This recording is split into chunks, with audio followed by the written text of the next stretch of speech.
pain is associated with bad and pleasure is associated with good. And that's not true. That all growth, you can't get stronger physically or mentally unless you're having pain, because you're stretching yourself. You're going into a new level. So pain is good. We have, most people have not been raised with the notion that knowing what your weaknesses are is pleasurable. Pain is associated with bad, and pleasure is associated with good. And that's not true. That all growth, you can't get stronger physically or mentally unless you're having pain, because you're stretching yourself. You're going into a new level. So pain is good if you're exercising, right? Go exercise at the gym.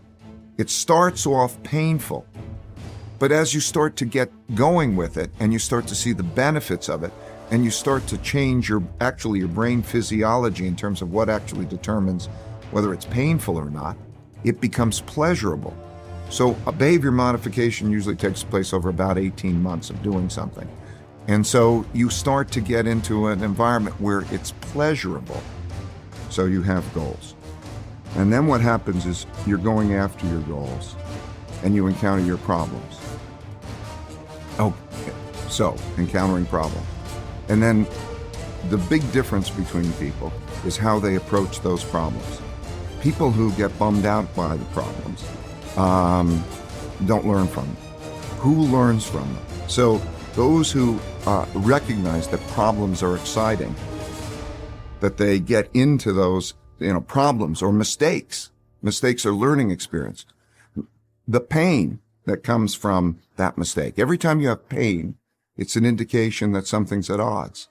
And so the people who have the pain are the people then who will go into that, realize that if they solve that pain, solve that problem, understand what that is representative of, not just the one problem, but that problem is a certain type of problem that will happen over and over and over again in your life. And if you can solve, how do I deal with that kind of problem? And so diagnose. The third thing that everybody needs to do is, if they have problems on the way to their goals, that they diagnose those problems and they get to the root cause, the real root cause.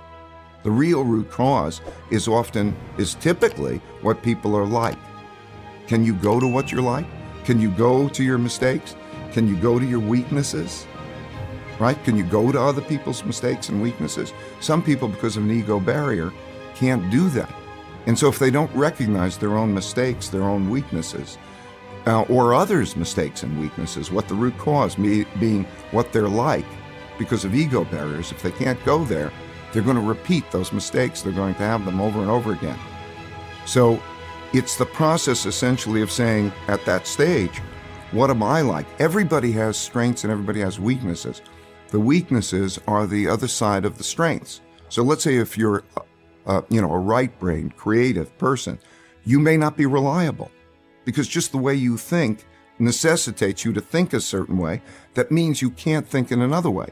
That means you're going to keep bumping into that thing that's standing in your way.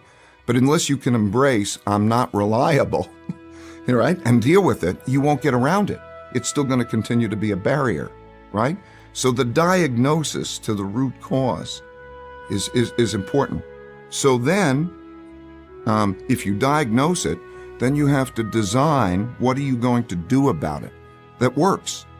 So let's say you are very creative but not reliable. Okay, you have to find a means of it, first of all, embracing that, and then saying, if I'm not reliable, what do I do? Do I work with a reliable person? Do I learn reliability? Do I have some compensating mechanism? Because I can't let that lack of reliability stand in the way of my goal. As long as I keep doing that, I'm going to keep running into problems. So you have to design what you do about the problems.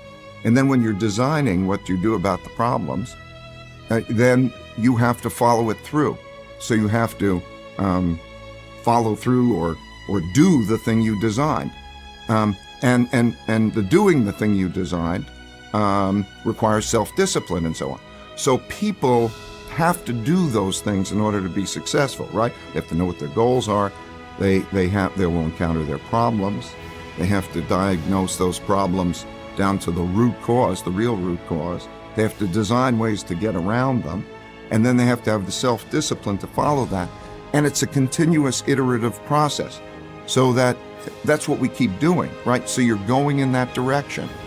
I would say that all of the shapers are doing that. They're doing that well, right? So they don't mind the problems. They don't mind that. That's their adventures, right? So that is what the process is like.